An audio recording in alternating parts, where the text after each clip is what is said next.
Welcome to the Integrated In-Store Professional Management. Today we are going to be looking at developing a service model. My name is Eburuche Banito, and I'll be the one to take you on this class today. Please, let's be reminded that this program is a free training course on management consulting.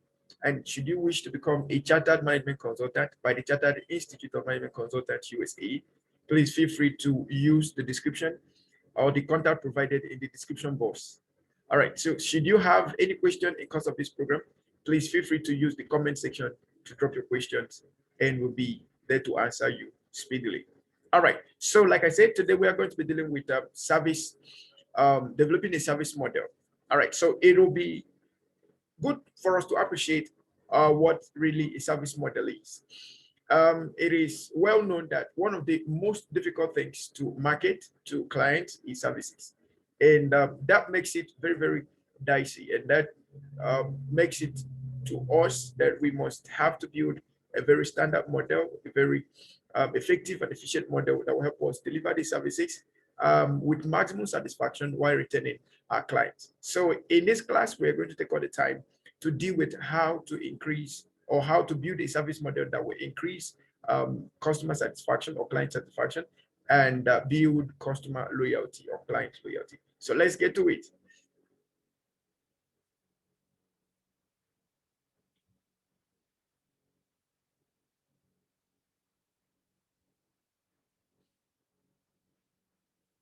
Okay, so we're going to be dealing with developing a service model.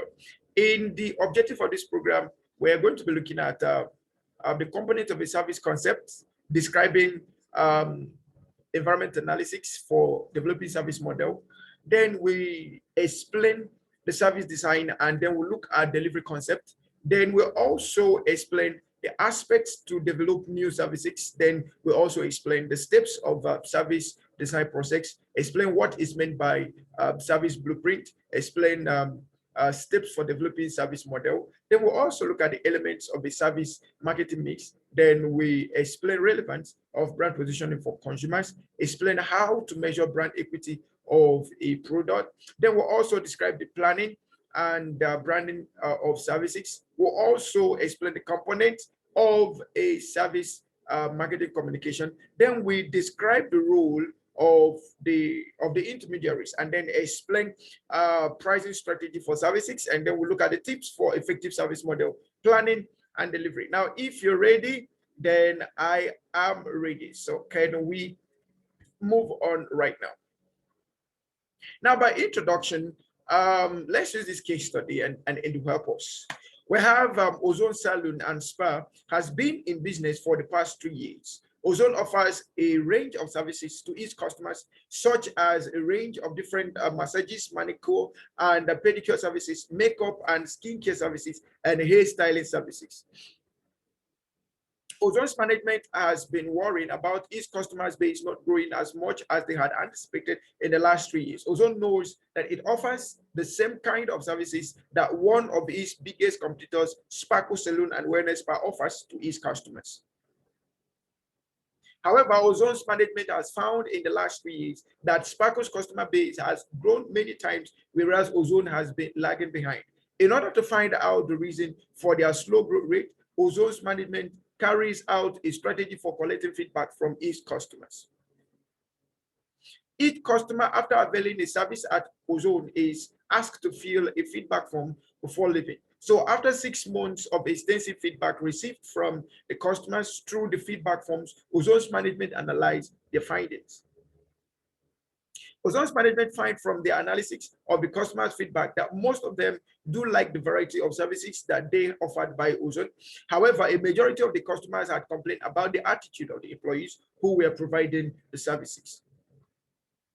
Most of the customers complained that Ozone's employees are not very friendly, not polite enough, and do not have a very helping or service-oriented attitude. In fact, many customers feel that the services range and type offered by Ozone are quite good and reasonably priced.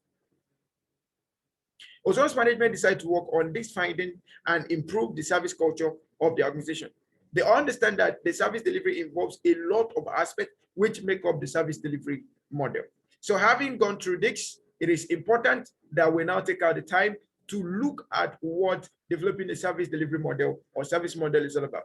Now, one of the things that Ozone had to do was go ahead, train their employees on service delivery and the different aspects that make up the service delivery model. Hence, you can understand that it is crucial that an organization should focus on developing a strong service delivery model. Just from what has happened to the Ozone company, you will find that it is almost replicated in most of the service companies where customers complain of the service, the quality of service being rendered to them. So it is important, therefore, that we pay attention in developing a strong service delivery model that we give customers or give our clients the best and the most customer experience that they will want to have with our organization. So having said that, let's look at how to develop a service model. But first, let's begin with looking at the components of a service concept. The components of a service concept.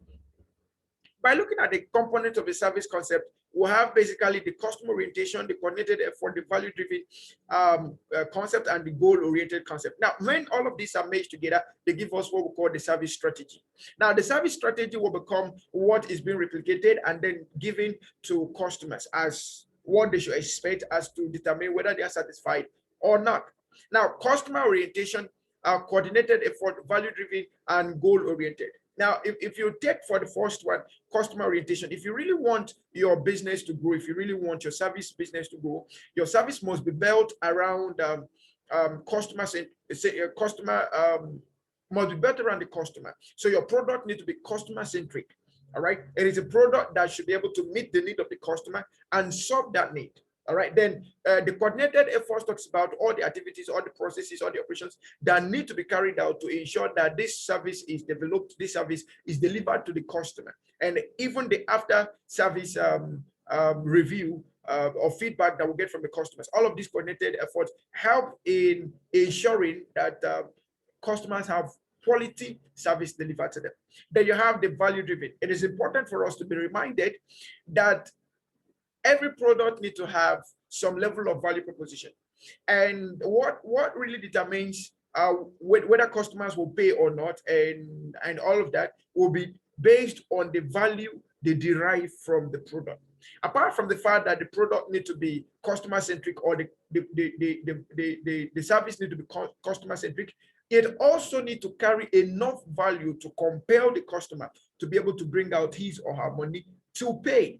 I guess you understand that. So the value, the service should be value driven. It should have strong value propositions that will be able to meet the needs of the customers. Then talking about the last one, the goal oriented. Yes, every service must be built around certain goals which the organization want to achieve. So every service needs to be built around certain goals that the organization need to achieve. It is important that we also get to know that for value creation, they also need to be value capturing. So the goal side of it is the value capture. So what does the organization have to achieve by creating certain values, by creating certain services that are being offered to the customer? So all of this need to be embedded together. Now, when all of these are embedded together, they give us a concept that we use in developing what we call the service strategy. I guess you understand that. So when you are developing your service, your service model, you could take all of this and begin to work on them one after the other. And on the first one, you ask yourself, what actually is it that we want to do? Or what kind of service do we really want to build as regards to what our customer wants? Who is our customer? What is our customer? Where is our customer? How does our customer behave? What are the demographics of our customers? And all of those things need to be put into consideration. What does our customer value? Okay, all of those things need to be put into consideration when building your service. Okay, then you also list down all of the coordinated efforts that must be carried out to ensure that this product or this service is being created according to the customer that have been identified or according to the client that has been identified. Then you now ask yourself, do all the values that the service will convey to the customer? All right. The first thing is that you identify who this customer is. The second thing, or next to it, is to identify the kind of values that will satisfy this customer that has been identified. All right. Then you ask yourself also, what are the goals that you want to achieve by developing this product or service? So let's go through them one after the other once again, and then we'll find out.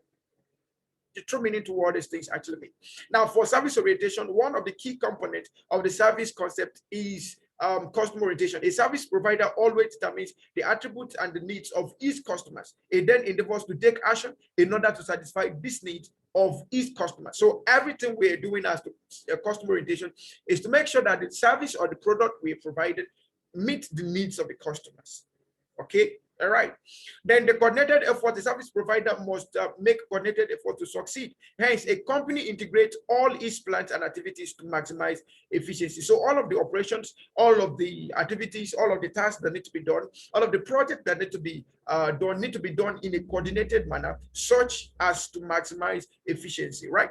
Then you have the value-driven concept of service. All right. One of the primary things that a service provider should aim to offer to its customers is a good value proposition. Hence, a service provider must offer good value to the customers through appropriate pricing for customer service. All right. Then the last thing there is the goal oriented.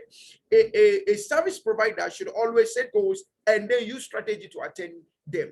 A service provider should always set goals and then use strategy to what? To attain them. The intangible aspects of service concept. Warm customer treatment is an effective way to pull the customers to avail the services. It is essential for the service providers to treat customers with utmost importance and respect to expect loyalty from them. It is important that we understand that service essentially is always a function of first impression. It's a function of attitude. It's a function of character. It's a function of interpersonal and interpersonal skills, communication skills, and leadership skills. So all of these kind of things that cannot be quantified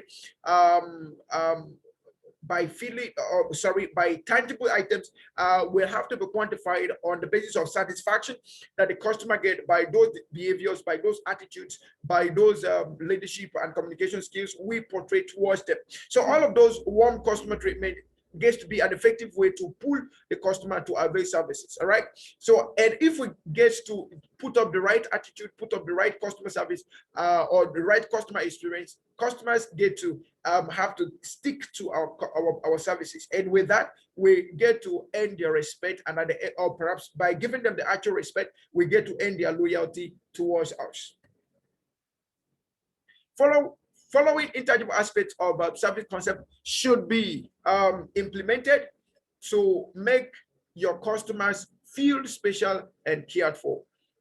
Number one, understand your customers well. Try to find out what they expect from the service. All right.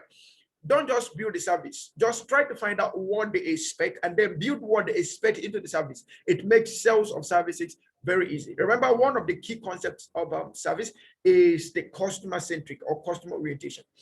Then the next thing is the service employees must greet the customers with a warm smile. It makes a difference. So talking about all of those attitudes, talking about all of those disposition towards customers to make a whole lot of difference. All right. Then the next thing we expect is that we should assist customers in their queries. All right. Never oversell services to customers when they do not want to buy something. The service provider must never lie to the customers. Be honest about all information given to customers and give them an honest feedback. If a customer comes for a service, help them choose the best alternative. All right. Before you start cross-selling, please make sure that the service you want to give them is the best alternative and let them know that this is the best alternative.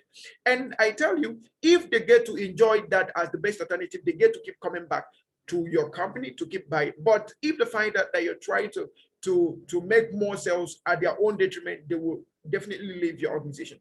All right. So selling of services, like I said earlier, get to be a little tricky and get to be a little dicey. So you just have to put on that attitude of integrity and sincerity and honesty while dealing with people in the service industry. Then the next thing we look at this morning is describing the environment analysis for developing a service model. But before I move towards that, I want to remind us that the concept of service lies around customer orientation, lies around the value. It should be value driven. Then there should be some level of goals associated with your product, and then the last or the next one there, sorry, has to do with the coordinated effort. So we have the the customer orientation, coordinated effort, value driven, and goal oriented. All right. Okay. Then let's quickly look at environment analysis for developing a service model.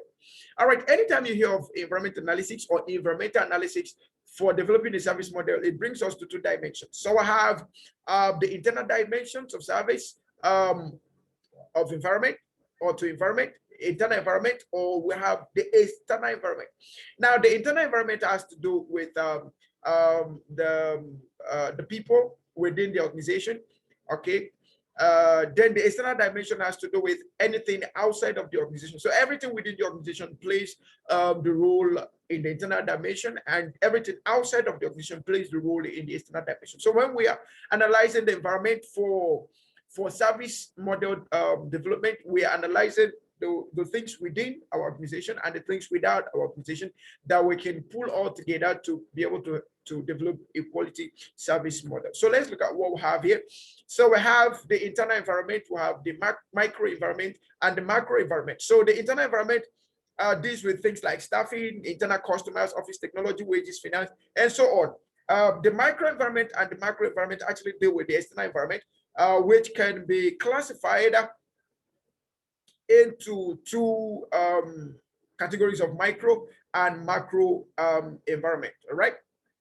So the micro environment, the external customers, franchisees, suppliers, agents, competitors, and so on. Then the macro environment deals with the political forces, the economic forces, social cultural forces, and the technological forces, among others. So when you look at the micro and the macro environment, they all deal with the external dimensions of the environment. Now, why do we really need to do environment analysis for service model?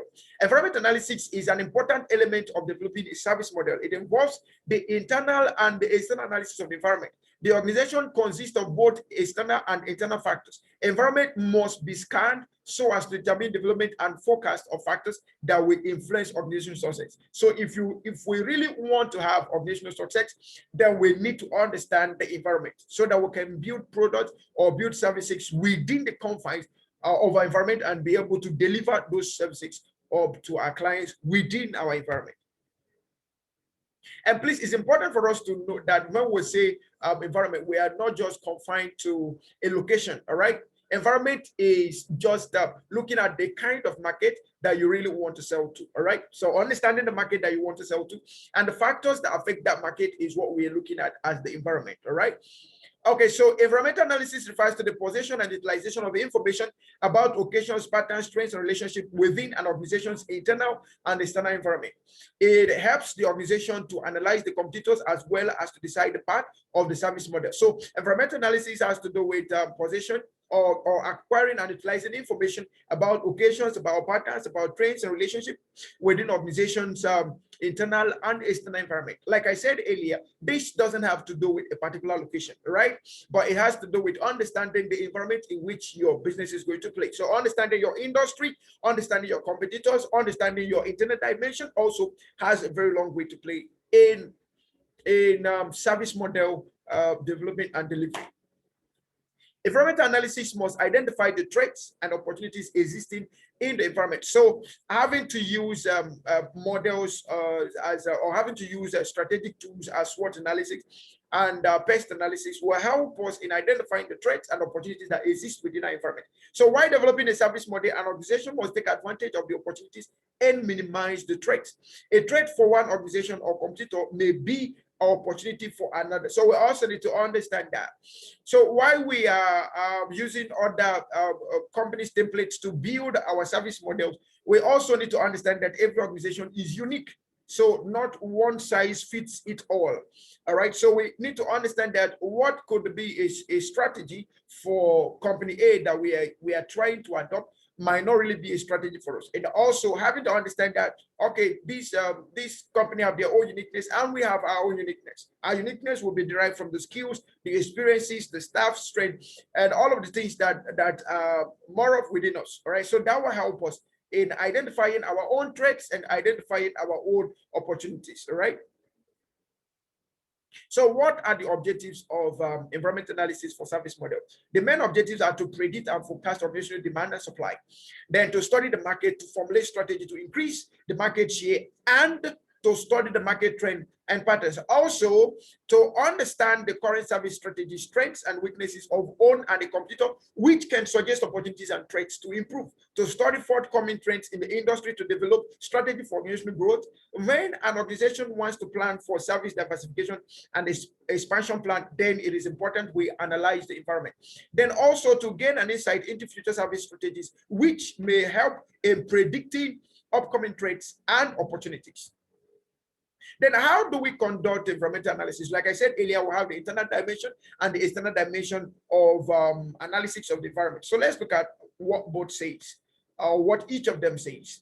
Now, for the internal analysis, of course, we've been able to highlight that the internal environment has to do with the staff, the wages, the technology, and all of the things that are within us in the organization. All right, so when we're at the internal analysis, it has to do, one is the first step of environmental analysis, and organizations should observe the internal organizational environment. By observing the internal organizational environment, we are now talking about observing our staff, their strengths, the weaknesses, the opportunities, the opportunities they can help us maximize, and the threats they can help us deal with, or the threats they can even bring to us. Then we are also looking at the technologies we're adopting, we're looking at our strategies, we're looking at our policies, we're looking at our regulations internally, and then looking at how those things can help us generate better quality offerings to our clients and deliver those quality offerings to our clients. So analysis of internal environment helps in identifying the strengths and weaknesses of a service company. This includes employee interaction with other employees, employee interaction with management, manager interaction with other managers, and management interaction with shareholders, access to natural resources, service brand awareness, organizational structure, main staff, operational potential, and so on. Moreover, discussions, interviews, and surveys can also be used to assess the internal environment. Then when I look at the external environment, as a service company becomes more competitive and there are rapid changes in the external environment, information from external environment adds crucial elements to the effectiveness of long-term service model plans, right? So as environment is dynamic, it becomes essential to identify competitors' move and actions. So by analyzing the external environment, we'll become more strategic in positioning our services, in positioning our brands so as to outsmart that of our competitors and to remain the best choice in the marketplace by our clients. Service companies also have to update the core competencies and internal environment as per external environment. It is also important, having understood what our core competencies are, we need to constantly update them. We update them through research and development, we update them through training, we update them through coaching and mentoring. We keep updating them and improving ourselves. So the continuous improvement model should also be part of our service delivery. Continuous improvement. We talked about value addition when we talked about that overview of services. Talked about overview of consumers and overview of products, right? Then we talked about value addition. Now, one of the best ways to always have value addition or increase quality of service being delivered is through updating your core competencies, all right? And also understanding that the external environment is always changing. All right, so when you look at the external environment, it's always changing. So we need to improve on our core competence so as to meet up with the demands of the external environment. All right, so this is very, very important. Now, environmental factors are infinite, hence an organization should be agile and vigilant to accept and adjust to environmental changes. In a similar manner, there can be changes in factors such as competitors' activities, technology, market taste, and preferences. All of this should help us in strategically understanding what the trends could be, what the patterns could be, what the occasions could be, and then build our services around the strategic advantages that we've observed and built around our organizations. Okay, so let's quickly look at service design and delivery concept. Service design and delivery concept. Service design and delivery concept. In the service design and delivery concept, we look at these three major concepts or three major strategies. We look at the service strategy, we look at the pricing strategy, and we look at the channel strategy. Now, in the service strategy, service organizations should ensure that they have an effective service strategy to remain competitive in the cutting-edge service market. Of course, the service market is very, very competitive. everyone in the service market knows that one of the characteristics of service market is that service markets are very, very competitive. All right. So we need to continuously innovate on the service. We need to continuously increase the quality of service that are being delivered so that we can retain our customers and retain our clients, and also retain their loyalty. All right. An efficient service strategy would ensure that the service remains updated with latest offerings, technology, and the enhancement, and offers extra value to the customers. Then we have the pricing strategy. Also, one of the markets where pricing is very dicey and delicate is the service market. So pricing in service markets need to be very, very strategic. All right. So businesses can ensure profitability and longevity by paying close attention to their service pricing strategy. And efficient service pricing strategy helps companies to best position themselves within the market. And when we say pricing strategy, we don't really mean that you should price low or price high. It's just for you to understand your market and know which of the best strategies that will suit your market, and then apply the strategy. All right. Now, if you have different segmentation, customer segmentation or client segmentation, you should also understand that this pricing strategy for different segments might differ. So understand what the different segments stand for, and then know how to apply or know the kind of pricing strategy to apply to them. Then we have the channel strategy. Here, channel talks of how to distribute those services that have been generated or that have been produced by us. All right, and this also has a very critical role to play in delivery of the service that have been developed. So channel strategy is applying appropriate methods to service delivery channels to reach customers. It means developing go-to-go market plans, educating channel marketers or middlemen about services, and using the marketing channel to promote services. The marketing and sales alignment is critical for good channel strategy. Marketing and sales alignment is critical for good channel strategy. Quickly, let's look at the elements for determining type of service delivery. The key elements for determining this type of service delivery for contact with customers are identity, differentiation or differentiate, grouping, and then you have relate. Okay, so this is like coming back to market segmentation. So let's look at what we have here. It is important to identify your customers. It is important to identify his customers. Like I said earlier, when we go back to what we did earlier as the component of a service strategy or service concept, the first one there is customer orientation. So who is your customer? What is your customer? Why do you call them customers? Right. So what do they do? How do they live? What are their behaviors? Look at their demographic. What has been the pattern of their change in behavior? So you need to understand those things, and then categorically you could say, okay, these are the characteristics of my customers, and that will help in building the service that you want to deliver to them. All right. For this purpose, various methods are used, such as providing an incentive to customers to identify themselves and then provide information. It is important that the service providers should define for themselves as to how it will use the collected information before launching the service and its delivery. The company can then use the information strategically to increase quality of the relationship, such as increased loyalty, sales, or referrals. Now, one of the best ways to identify your customers as regards to the service industry is to offer them something that will motivate them to actually tell you that, yes, I'm interested in your service. All right. So let's take, for instance, you are providing an online educational service and you have paid programs. You should also make provision for unpaid programs that customers will. You can have customers who are ready to tell you, yes, I am actually interested in this thing you're doing. And then by signing up, then with the information they provide, you can then identify that, yes, this is my customer. And by signing up also, you identify that they will give you some information that will help you group them where you want them to be. All right. You segment them how you want them to be. So if you must really make the most of your service industry, or make the most of your services in the service industry, then you must understand that how to motivate your client to sign up to your services. All right. Then the next one is differentiate. Differentiating the customers is as important as identifying them. All right. So one thing is to get them to sign up. Another thing is to differentiate them.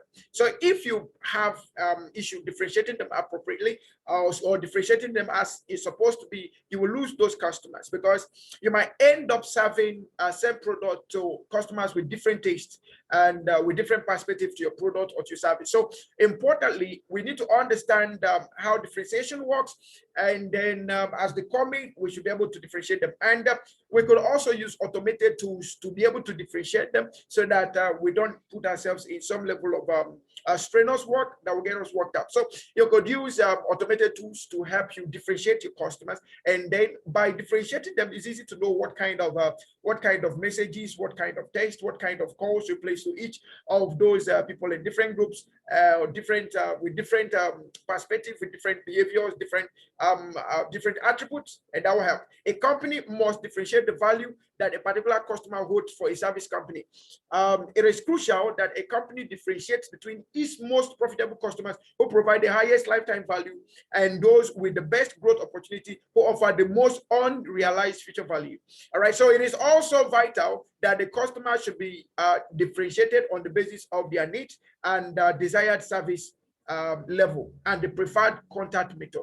All of this should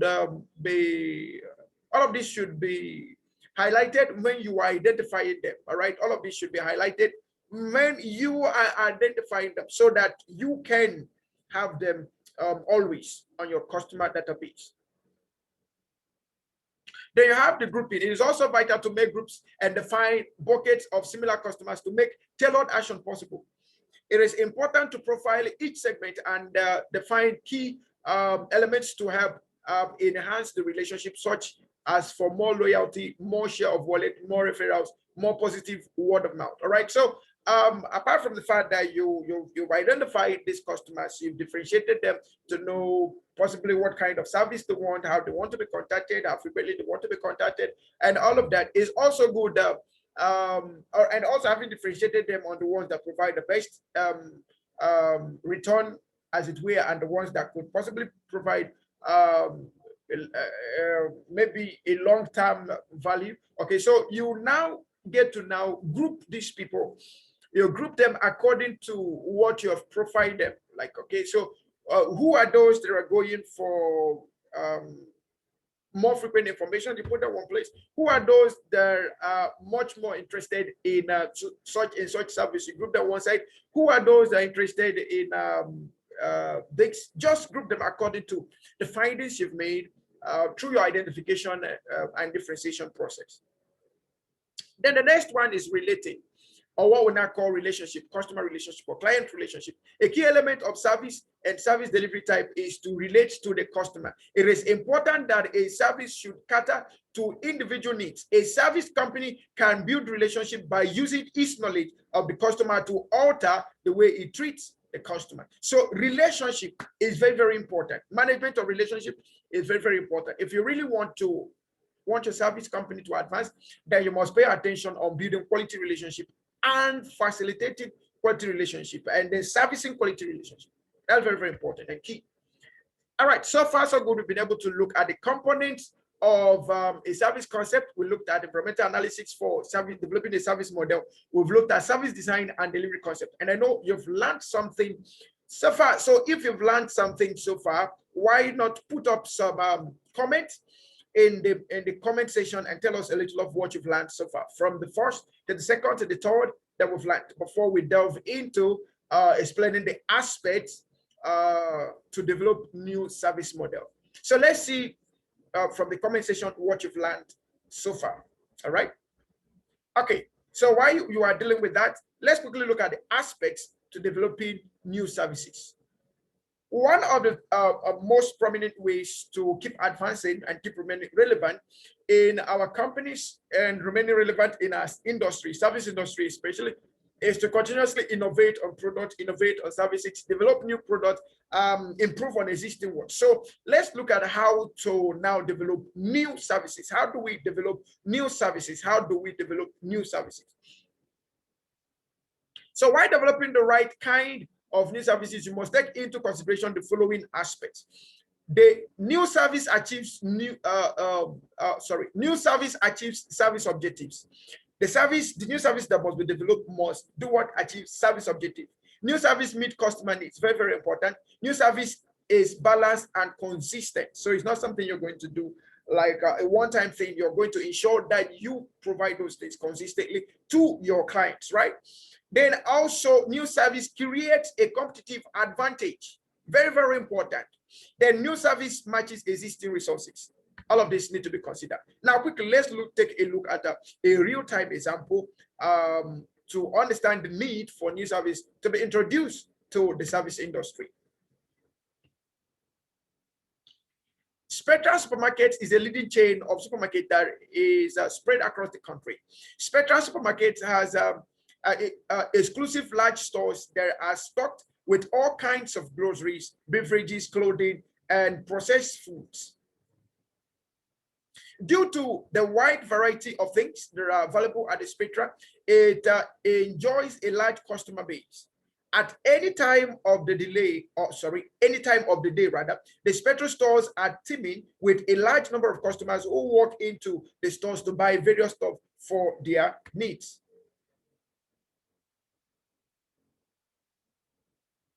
One of the services that the Spectra supermarket has to provide to its customers is the billing and packaging counters. Each Spectra supermarket has a large number of multi-billing and packaging counters to cater to the billing and packaging of the stuff bought by the customers. However, due to the large number of customers shopping at once, there are generally very long queues at the billing counters. This leads to a lot of frustration among the customers because they have to wait for long times. Spectra Supermarket Management has always aimed to drive customer satisfaction and delight. With the customers' concern in mind, Spectra Supermarket Management has identified a need for a new service to handle long queues and long customer wait times. After a lot of deliberation among service design experts, they decide to innovate and introduce a new service in their billing management. Spectra Supermarket Management decides to introduce radio frequency identification device tags to replace the barcodes on the items in their stores. Earlier, the Spectra Supermarket stores had barcodes placed on each item in the store. So when a customer purchased the item, the billing executive would use the barcode scanner to scan the barcode and add it to the customer's bill. So for each item in the customer's shopping basket, the billing executive had to manually scan the barcode on each item, which led to the longer wait times for the customers. Now, the Spectra Supermarket stores have RFID tags placed instead of the barcode on each item. So the customer simply purchases, or perhaps the customer simply pushes the shopping basket with the items that have the RFID tags under a radio receiver in the billing area. The radio receiver dictates the RFID tags remotely and automatically without any manual intervention and add each item to the customer's bill. It is obvious that this new service of RFID tax that was added to the Spectra Supermarket has greatly reduced the customers' waiting time in queues. Also, ever since the new RFID service system was installed in the billing at the Spectra stores, it has led to a great increase in customer base and attracted more customers. So with that, it is just easy to see how innovation can drive the aspect to developing new services. All right. So it is important for each and every one of us in the service industry to always have a design and redesign process that will help us innovate on services and innovate on how customers get to receive our services, and also innovate on customer satisfaction.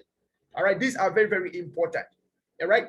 Now, if you actually learned something from that Spectra Supermarket, then get to apply it to your own business. All right. Okay, so that is more of what we look at in the aspects to develop new service listed or new services, right? Okay, so quickly let's look at the steps of service design process. Steps of service design process. Steps of service design process. Service design system. Service design is a crucial part of the service delivery process. Service design is the decision about which type of services should cater and which consumers should be targeted. The following aspects should be kept in mind to decide upon the service design system. The first is to identify markets with unfulfilled needs. The next is to determine market segmentation. And then we'll look at selecting the market to be targeted. And then we'll position the service through marketing strategies. The steps of service design process. The following are the steps of the service design process. We have the group consumers according to their needs. Then group marketing actions. Usually the services to be offered are available to the organization. Develop a market or service grid to relate the market segment to the firm services and actions. Select the service segment towards which the firm directs its marketing actions. Then take marketing actions to reach target segments. All right, before we go into service,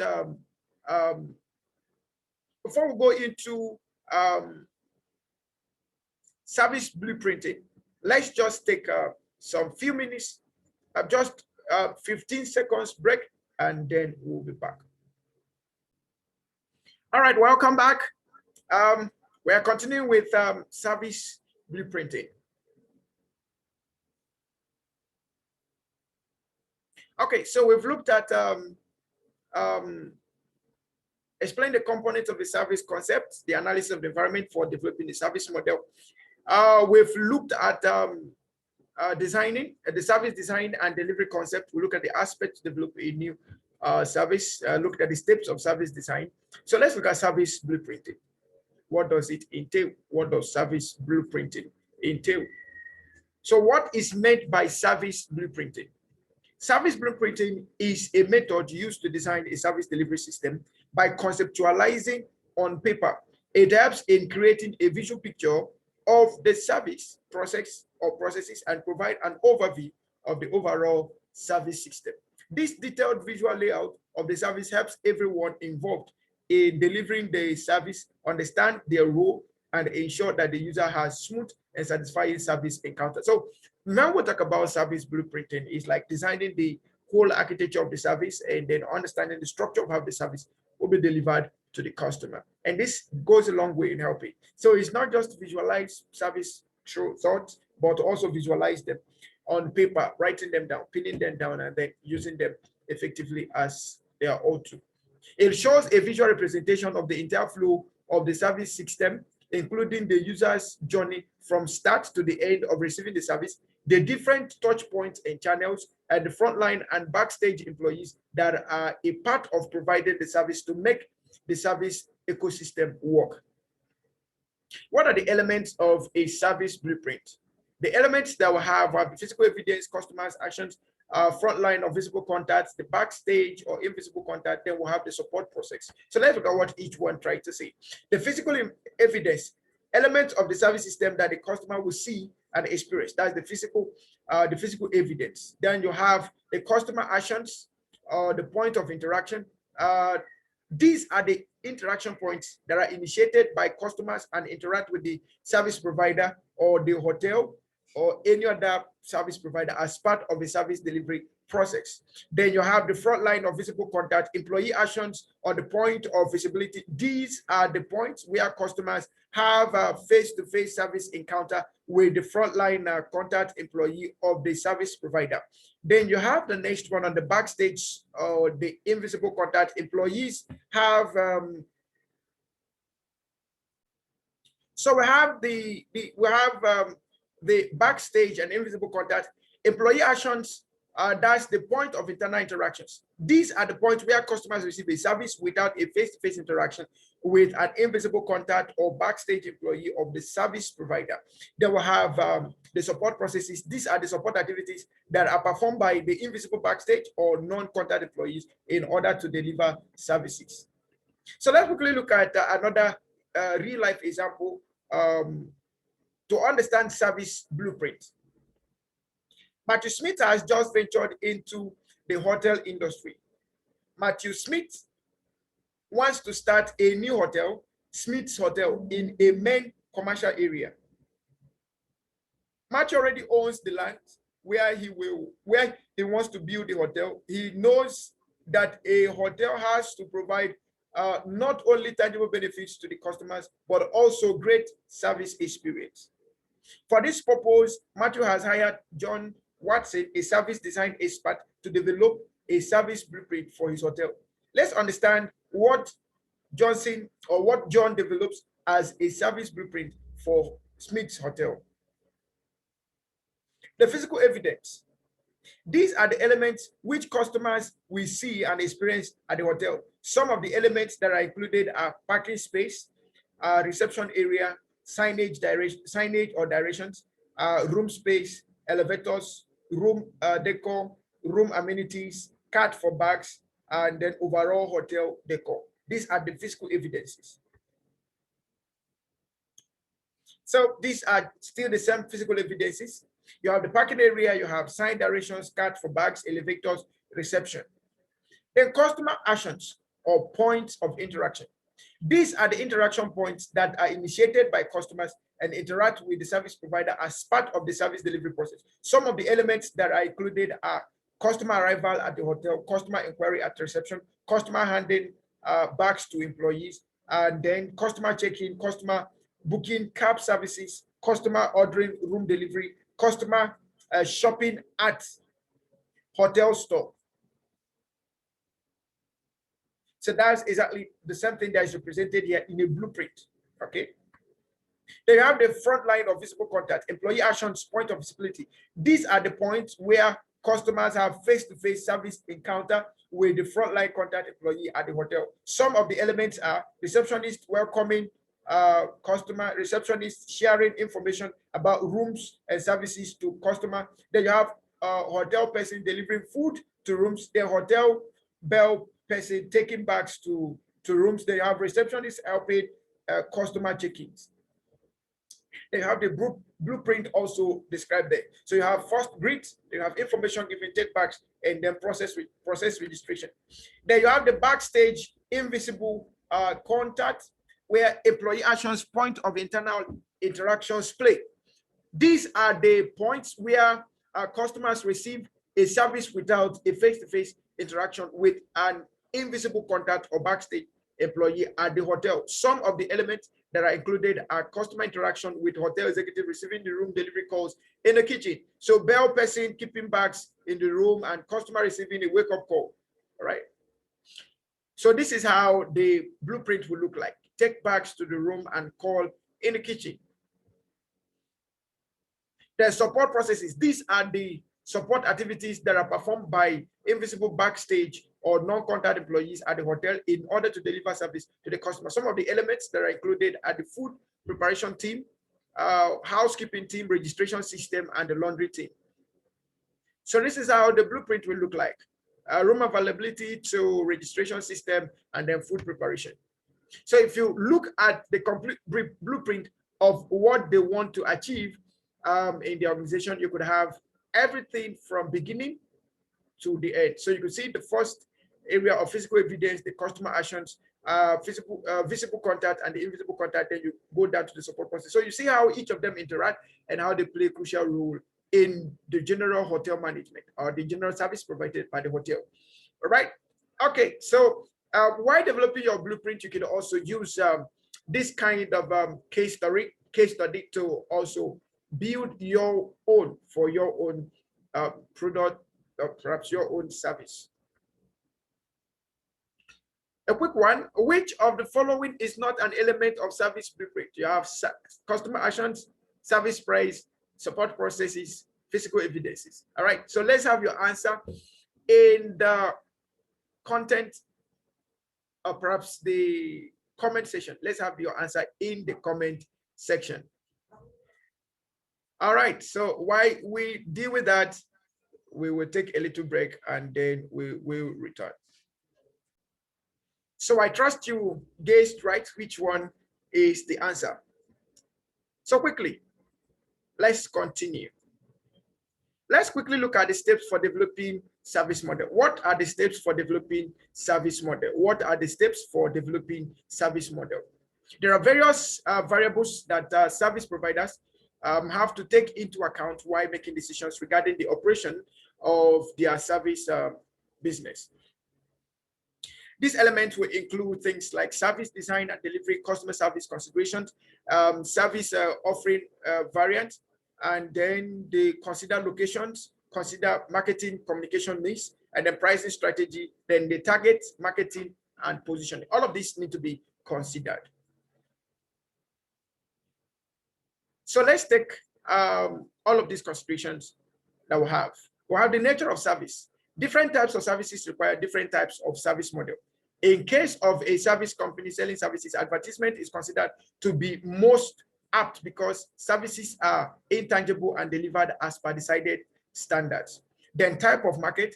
If the number of customers is quite large and they are spread over a vast area, a widely applicable generic service model is more helpful because it can reach people everywhere.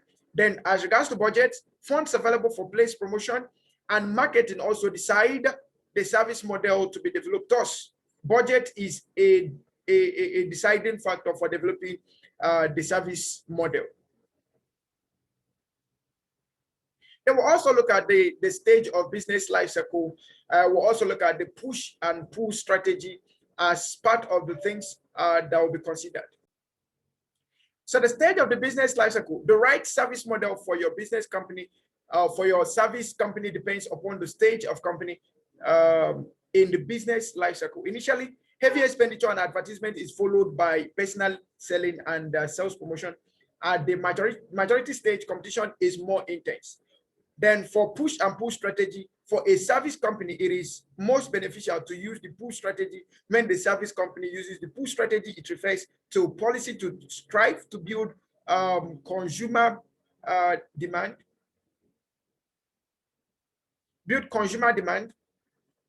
without middlemen.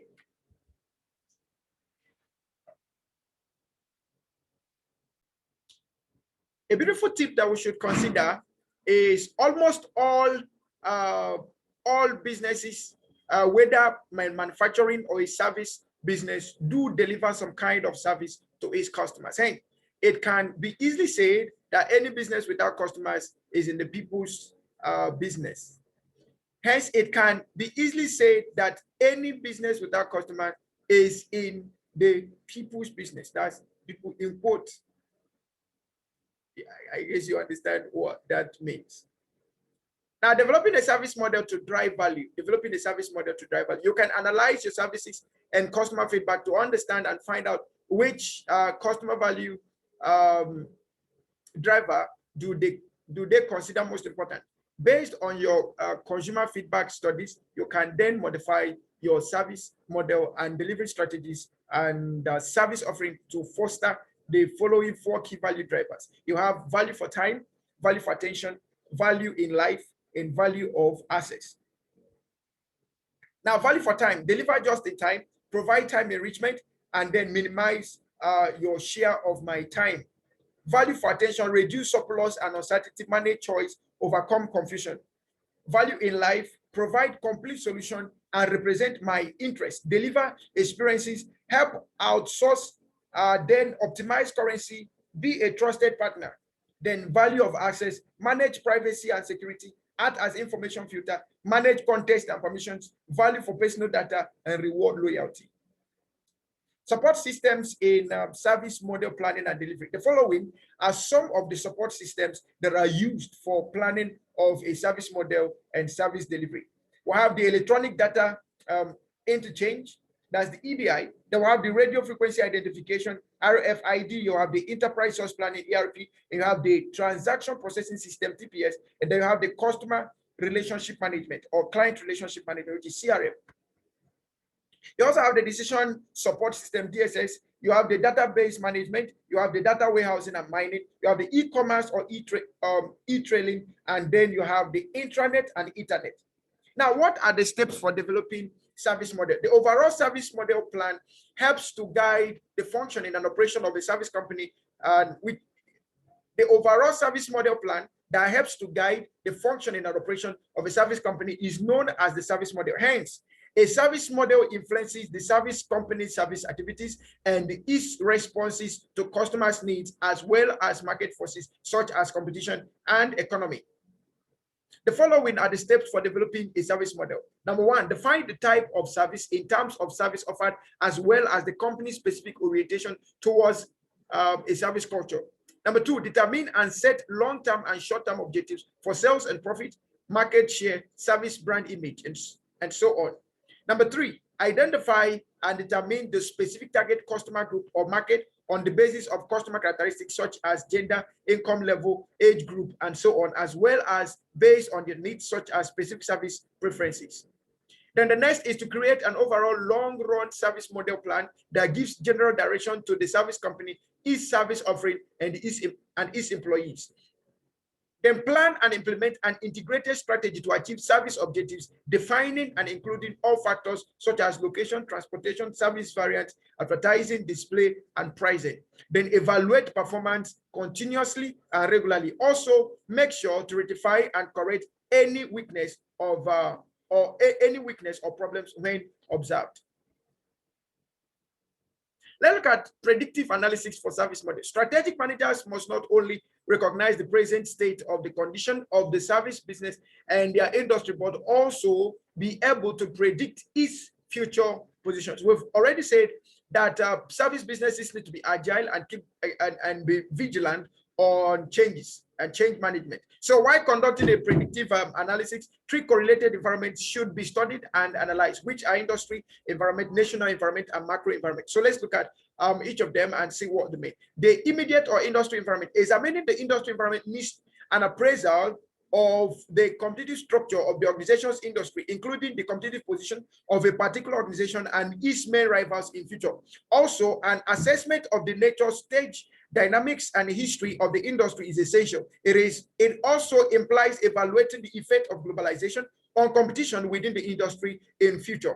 Then we'll look at the national environment, where we'll consider analyzing the national environment needs and analyzing the national environment, which needs an appraisal of whether the national framework helps in achieving competitive advantage in the globalized environment in current scenario, and what challenges can be foreseen in the future scenario. All right, so these are the things we consider in national environment. Then you now look at the broader socioeconomic and environmental or macro environment. Analyzing of macro environment include exploring macroeconomic, social, government, legal, technological, and international factors that may influence the environment in current scenario and what challenges can be foreseen in the future scenario. So I have predictive analysis of the industry, predictive analysis of the national grid, and predictive analysis on the international standards or other factors beyond national concerns or beyond national compartment that can affect the service industry. All right. So all of this will help us in developing a better service model. So how do you develop a sustainable service model? It is crucial for a service company to develop a service model to help not just sustain competitive advantage. Service companies can develop a service model for sustained competitive advantage by, number one, continually adapting to the changing external service business landscape. Number two, matching internal strengths and capabilities by channeling resources and competencies in a fluid manner. And then number three, by formulating, implementing, and evaluating service strategies in an effective manner. What will be the role of focus strategies for services? It is important to develop robust customer-focused strategies for services that helps in strategic planning in a flowing manner. It is a source of information for strategic planning. It helps in setting of objective for strategic planning. Customer-focused strategies provide information that helps in synchronizing the firm's resources and capabilities with the overall environment. It helps in knowing past, present, and future, so that by using past and current data, future plans can be chalked out. It helps in identifying core competencies of the service firm. It helps to build organizational strength. It helps to maximize organization's response to opportunities. It helps to overcome organizational strength. It helps to reverse organization's weaknesses. Now, quickly, let's look at the elements of a service marketing mix. Service marketing mix. Service marketing mix. Elements of the service marketing mix will have the price, product, place, physical environment, promotion process, and people. So I have 1, 2, 3, 4, 5, 6, 7. All right, physical environment. price, product, place, physical environment, promotion, process, and people. So there have been attempts to better accommodate specific aspects of service marketing by developing an extended marketing mix for services. Ordinarily we'll talk about the four marketing mix, which essentially look at products. But now we'll have expanded marketing mix for services. For example, in the 1970s, Nichols and Jelsin suggested the inclusion of packaging. And then in the 1980s, Kotler proposed public opinion and political power with the same intention for an extended marketing mix. Booms and Bittner included 3 additional P's to accommodate trends towards a service or knowledge-based economy. Relation between elements of service marketing mix. The following shows the interconnection between the components that make up service marketing mix. So you start with the people, to the service, to the pricing, to the place, to the promotion, to the service delivery, to the customer service, back to the people, to the service, to the price. So it is an iterative circle that goes round and round and round and round. The additional P's of service marketing were people, process, and physical evidence. So let's look at these 3 additional processes in what they have to say. So the people, they suggested that all people who directly or indirectly influence the perceived value of the service, including knowledge workers, employees, management, and consumers, should be taken into consideration while designing a service marketing mix. Then the process includes the procedures, mechanisms, and workflow of activities which lead to an exchange of value during the providing of the service to the consumer. Then the physical evidence includes the direct sensory experience of a service that allows a customer to measure whether he or she has received value. An example may be a cover letter from a bank for collection of dues. Hence, you can see that physical evidence is the material part of a service. A few other examples of physical evidences as follows: packaging, internet or web pages, paperwork such as invoices, tickets, and dispatch notes, brochures, business cards, the infrastructure itself such as prestigious or scenic offices. So just a little while again, which of the following are 3 additional P's of service marketing? While people, processes, and metaphysical evidence. People, progress, physical evidence. People, process, physical attributes. People, process, and physical evidence. Which one is the answer? Let's have your answer in the comment section.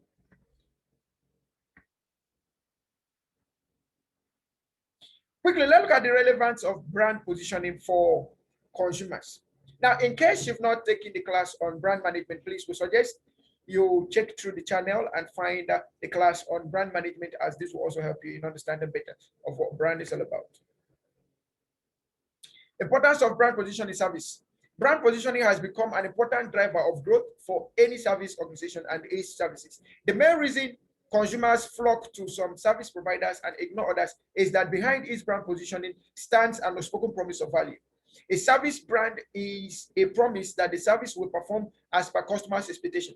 A service brand helps make a mark and difference or differentiate a service from others in marketplace. A strong service brand makes people aware of what the company represents and about the different service offering of the company. Brand positioning of services help customers to connect to the service on an emotional level. Now, what are the importance of brand positioning services? Customers use service of certain brands as a means to show this is what I stand for, and hence use brands to express themselves. The customers remain loyal to service brands and they become advocates for those service brands. Thus, you can use or you can see that people connect emotionally with service brands that stand for things that are important to them. Did you know that the main difference between developing a new product and developing a new service is that service development includes the involvement of customers in services? This is because services have to involve customers in their delivery, and rendering services involves longer commitment and therefore a more intimate relationship with the customer. So what's the relevance of brand positioning for customers? Brand positioning is relevant in different ways to consumers and service providers. Well, let's look at this relevance on the basis of source of service, lower risk, less cost of searching for the choice, and then symbol of quality, and then symbolic device. Let's look at this relevance based on these attributes. Source of service. Consumers can easily make a purchase decision based on brand position of the service. Consumers usually find service brands which satisfy their needs. Lower risk. Service brand means lower purchase risk to consumers as they are dealing with a service or organization that they can trust. Less cost of searching for choice. If the consumer recognize a particular service and have knowledge about it, they make quick purchase decisions and save a lot of time.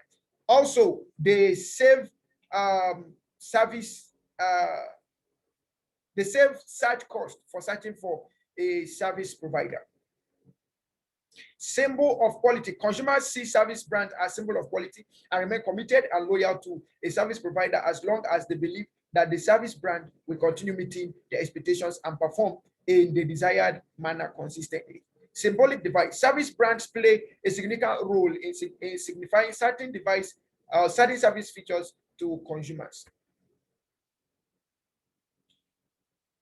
Relevance of brand position for organizations. Brand positioning is relevant in different ways to consumers and organizations providing the services.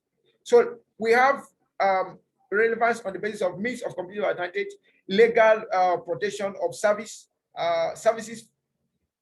features, satisfy customer, and then means of profit. Now, the first one we looked at relevance of brand position for the consumer.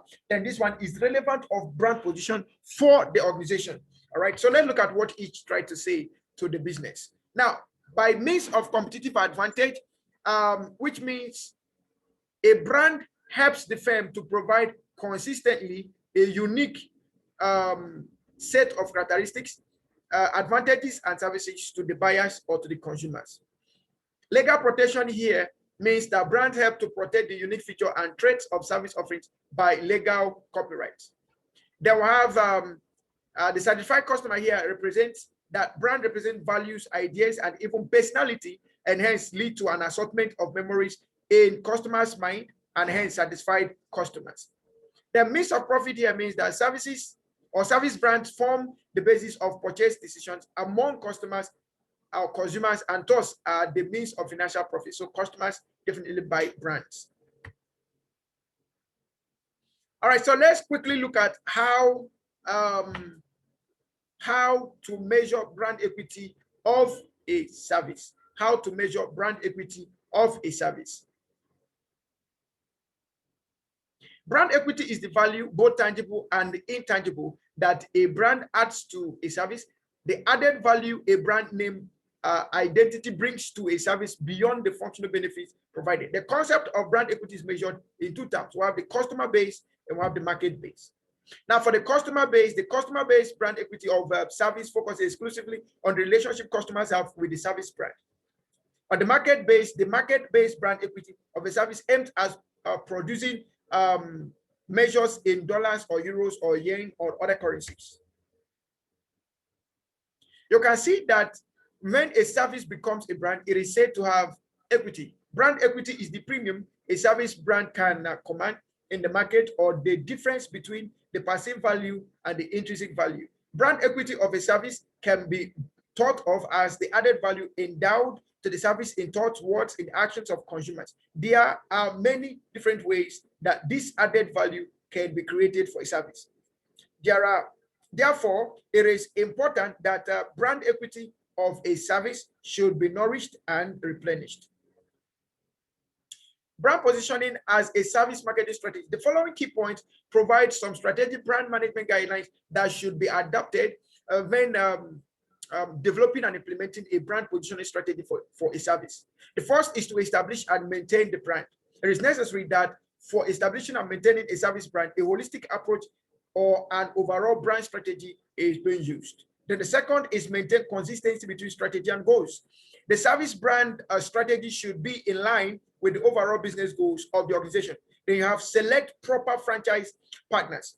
The profile of the ideal franchise partner should be developed, and focus should be to ensure long-term relationship with the franchisees.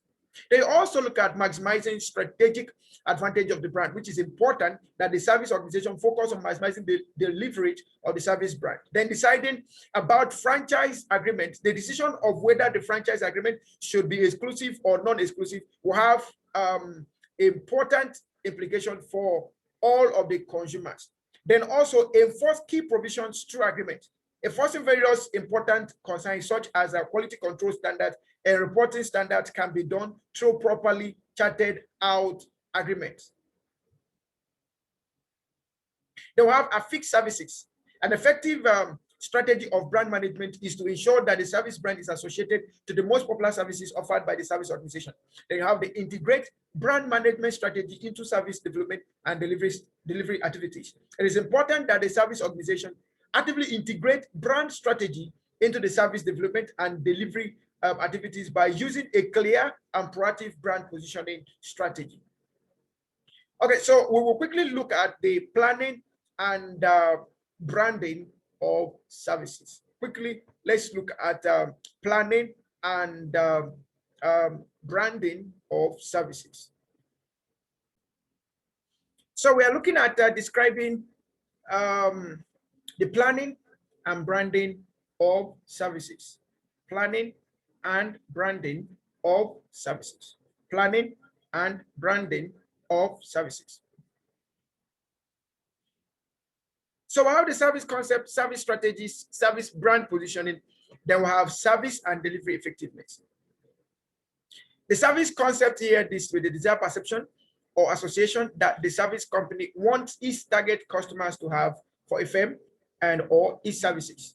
The service strategy, the combination of marketing actions used to portray the service concept to the targeted targeted buyers.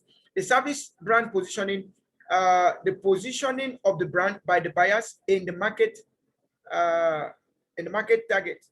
Then we have the service and delivery effectiveness, the extent to which management's service and delivery objectives are achieved. A very beautiful tip: the most significant aim of any service organization should be to make their customers happy. If customers are happy, they are happy to keep using your services again and again and to open up their wallets and pay you. All right, let's look at the components of service marketing communication. The components of service marketing communication mix. We have the public relations, sales promotions, direct marketing, advertising, and we have the personal selling. So the following are the components that make up the service marketing mix. There is a class on service marketing mix, or there is a course on service marketing mix. So you may have to check it out on this channel also, so that you get more information on marketing mix. Distribution of marketing communication. Various ways in which the marketing communication may be scheduled are: number one, continuous schedule. In a continuous schedule, the marketing communication is scheduled to appear continuously in front of the consumer. Then you have the flighting schedule. Flighting schedule calls for marketing communication for some period, followed by a gap with no communication, and then followed by a second flight. Then you have the pulsating schedule. The pulsating schedule is continuous marketing communication with periodic waves of light and heavy activity. It uses a mix of both continuous and flighting schedules to create a balanced scheduling strategy. Quick one: which of the following uses a mix of schedules to create a balanced scheduling strategy? Pulsating, flighting schedule, hybrid schedule, or continuous schedule? Let's find the answer in the comment section. Let's have you put your answer in the comment section. Role of integrated marketing communication strategy. It helps in creating an image of a particular service brand in minds of potential customers. It helps in proper and effective brand positioning. A marketing communication strategy such as mailers, advertisement, billboards, etc. play a crucial role in promoting a service and creating its awareness amongst the masses. The service provider must strive hard to communicate the unique selling proposition of the services offered to influence the buying behavior of the customers. In similar words, a marketing communication strategy helps the end users to know which service brand a particular service belongs. Okay, so the integrated marketing communication strategy is very, very important for service companies. So instead of using one-way kind of a communication, it's better you have a means of communication that will help relate to your customers quite well. The service provider, through various ways of marketing communication, tries hard to promote a service brand amongst the services or amongst the masses for them to avail its services more often. Advertisements attract the customers into the service location. They act as a catalyst in bringing the customers to the service provider. The marketing communication strategies used must effectively communicate the right message and click on the customer's mind. It should be a visual treat and appeal to the end users. A marketing communication strategy such as advertisements have taglines to create awareness of a service in most effective way. The tagline should not be lengthy, else the effect gets nullified. The tagline has to be crisp and impressive to create the desired impact. The tagline should be simple to memorize so that it stays in the customer's mind and makes an impact on his mind. The tagline for promoting the services has to be catchy. Or perhaps the moment an individual hears, "Come for the food, stay for the fun," he knows he has to visit a restaurant. That's the importance of a tagline. Customer segmentation for determining type of contact. So I have different kinds of segmentation. You have the geographic segmentation, demographic segmentation, psychographic segmentation, behavioral kind of segmentation, or behavioristic segmentation. They will have the benefit segmentation. For those on geographic segmentation, what are they really up for? So you have the state, region, country, or climate kind of segmentation. Then you have demographic segmentation dealing with age, sex, income, education, occupation, and social class. That's segmenting your customers on this basis. Then you have the psychographic segmentation, segmenting your customers on the basis of activity, interest, and opinions, values, and lifestyle personality traits. Then you have the behavioristic segmentation, segmenting your customers based on usage, loyalties, use occasions. And then you also segment them based on benefits like types of specific needs or wants to be satisfied. Place consideration for service delivery. Place represents the location where a service can be availed. Place represents the location where a service can be availed. It mustn't be a physical location. Hence, place is often referred to as the physical distribution of channels. That's physical distribution of channels, but the location mustn't be a working location. Okay, of course, working locations can be virtual also. All right, so it can include any physical store as well as virtual stores on the internet. Any or perhaps physical distributions are the activities involved in transporting services from the producer to the consumer. Hence, the different components of distributions are mode of service delivery, order processing, infrastructure requirement, market locations, transportation availability. All right, quickly, let's look at the role of intermediaries in service marketing. Franchising involves a contractual agreement between a franchisor and the franchisee. The franchisor may be a manufacturer, wholesaler, or service sponsor. A franchise or the contractual agreement allows the franchisee to conduct business under an established name and according to a given pattern of business, including providing service under the franchisor's brand name. To get a franchise, a franchisee has to pay an initial fee to the franchisor. Thereafter, the franchisee pays a monthly percentage of the gross sales in exchange for the rights to sell services of the franchisor in a particular area or location. All right, then pricing strategy for services.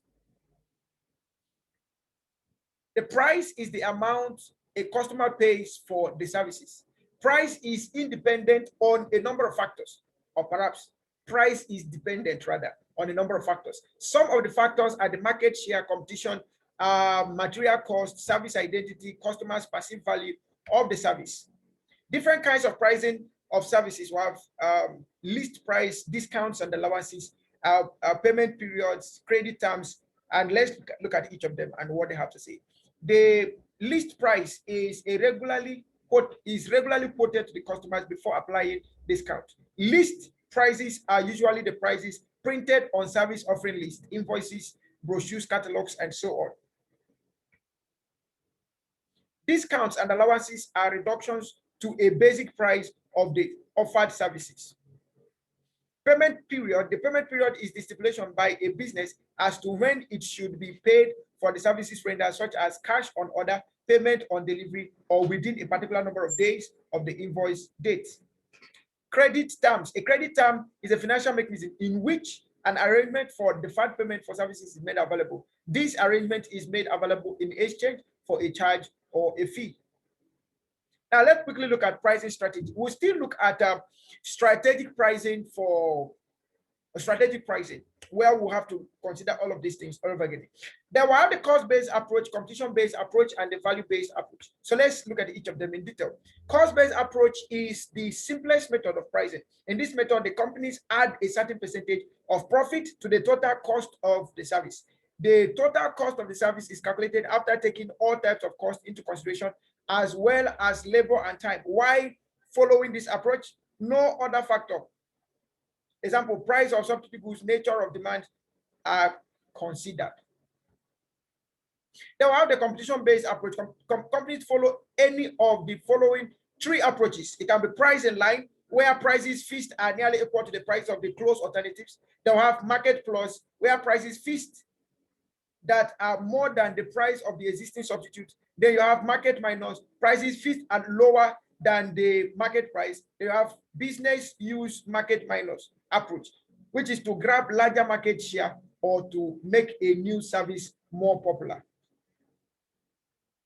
Then you have the value-based approach. This strategy pricing of services is based on a customer's perceived value of the service. Service companies that offer high-value services and that enjoy a large brand equity are better equipped to gain benefit from the value-based approach to pricing of services. Services that are held dear by consumers or those that enhance a customer's self-image or provide an unparalleled life experience can demand good value-based pricing. Just a simple question: which of the following pricing strategies add a certain percentage of profit to the total cost of service to determine pricing? A, cost-based approach, competition-based approach. B, competition-based approach. C, vision-based approach. And D, value-based approach. Let's have the answer in the comment section.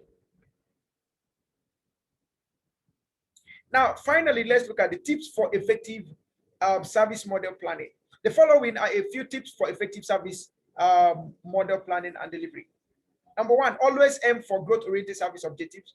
Your service strategy should aim to appeal to prime market. Always develop and maintain this distinctive company service image. Always work with great focus and effort targeted towards success. Maintain a strong and excellent customer service. Keep multiple points of service contact in a store whom customers can reach easily.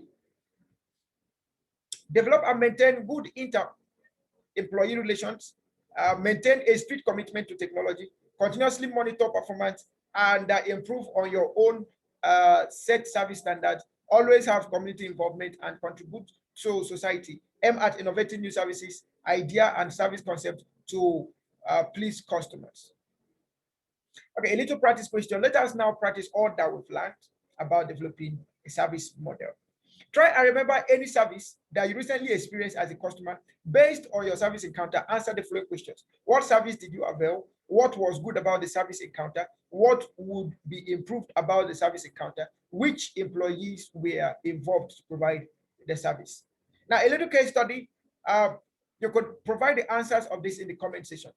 Kevin Atkins worked as a reception executive at Premium Hotels Corporation. He is the first person who interacts with the customers who walk into the hotel. Number one, how do you think Kelvin's attitude may affect the customers coming into the hotel? Number two, at what point on the service blueprint will Kelvin be involved? Now, in summary, following are the elements that make up a service blueprint: physical evidence, customer action, frontline contact, backstage contact, support processes. The three types of pricing strategies that may be used for pricing of services are cost-based approach, competition-based approach, value-based approach. The following are key concepts involved in a service concept. We have customer orientation, coordinated effort, value-driven, and goal-oriented. For glossary, please feel free to get this material. It is available. Thank you so much for taking your time to go through this program. We trust that you've learned something. So if you've really learned something, feel free to give us a comment and give us a thumbs up. You can also give us a review on Google by visiting g.page /IPM International /review. We will leave all of that in the comment section, and then please feel free to give us a 5-star review on this program. See you in the next class. And should you wish to take or obtain the certification in this program, please feel free to reach to us, and then we will be here to assist. My name still remains Eburuche Banito, and I'm your facilitator for this program. Thank you.